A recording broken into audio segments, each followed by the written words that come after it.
Salutare, noutăți 2023! Am zis în ultimul video că vreau să câștig premii în valoare de 6.000 de euro acest an cu Soreir.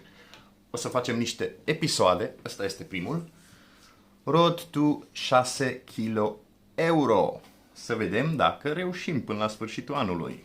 Îmi impun un obiectiv și trebuie să-l duc la capăt. Poate mă fac de râs, poate nu reușesc.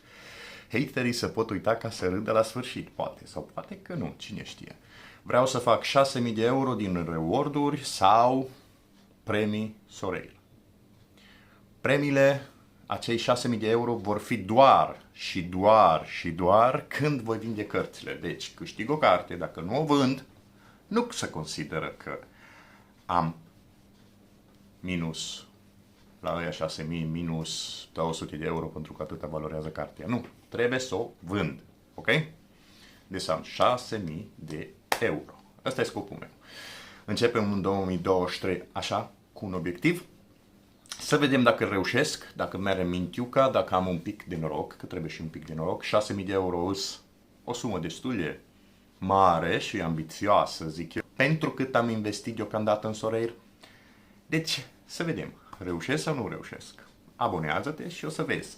Până atunci am mai cumpărat 2 bătrânei pe Angel Di Maria, Modric. Poate o să-l iau și pe Messi ca să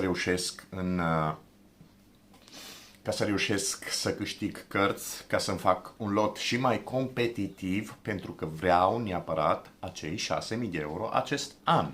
Poate voi reuși, poate nu. Regulile Road to 6.000 de euro sunt în felul următor. Bani reali. Nu bla bla, nu cărți. Dacă câștig o carte, trebuie să o vând pe această platformă, Soreir, și atunci se va calcula de fiecare dată 6.000 minus 200 vândută, minus 100 de euro carte vândută, minus 3 euro carte vândută, până când voi ajunge la 6.000. Ăsta este primul episod, o introducere la Road to 6 kg euro, să vedem dacă reușim. Chiar mi-ar plăcea să știu ce gândiți voi, să lăsați un coment, voi reuși sau nu voi reuși. Eu mă voi strădui, mă voi gândi cum să ajung acolo, de-aia m-am gândit la Messi fiind bătrânel și costând un pic mult, dar are o medie fenomenală în acest joc și mi-ar garanta minim un 70 de puncte de fiecare dată când joacă, și 70 de puncte e o medie destul de bună. Și atunci m-am gândit, hai să ne îmbunătățim lotul încă un picuț. Iar l-am luat și pe Di Maria și pe Modric. Cred că Di Maria la Juventus poate face încă foarte bine. Mai vor să-i prelungească încă un an contractul. Și Modric. Și prețurile 30 și ceva de euro fiecare mi se pare un nimic toată. Di Maria, anul trecut, când am vrut să-l cumpăr, au fost și 150 de euro, acum e 30 de euro, 36 am dat pe el, ceva de gen. Bun, sper să vă placă această idee și să vedem împreună dacă reușim, dacă reușesc de fapt. Uitați-vă, pentru hater, ăia care zic, bă, nu voi reuși niciodată, e o prostie, și ăia care mă susțin, uitați-vă, poate voi reuși. Sper să reușesc, îmi voi da silința și voința e putere. Am multă voință.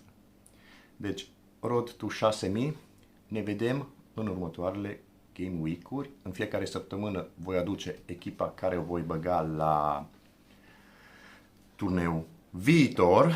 Vom vedea premiile, totul împreună, fără nici un filtru. Totul așa, am câștigat asta și asta, n-am vândut-o încă, vin săptămâna după, am vândut cartea de Game Week-ul trecut, câștigat. Totul fără nici un fel de filtru. Aici nu suntem pe TikTok, suntem pe YouTube, fără filtre. Deci, domnilor, ne vedem în următorul episod, sperând cu o carte câștigată, poate că nu, să vedem, să începem deja cu o carte micuță, ar fi bine să facem 6.000 de euro minus 5. Deja ar fi un start. Salutare, numai bine și un an 2023, fiindcă e primul video pe canal din acest an, minunat și plin de putere. pentru a vă ajunge scopurile, visurile, obiectivele, tot ce vă doriți. Deci forță, forță, forță, fraților, putere, luptă și mergeți să vă luați ce e al vostru și ce vă doriți. Ciao!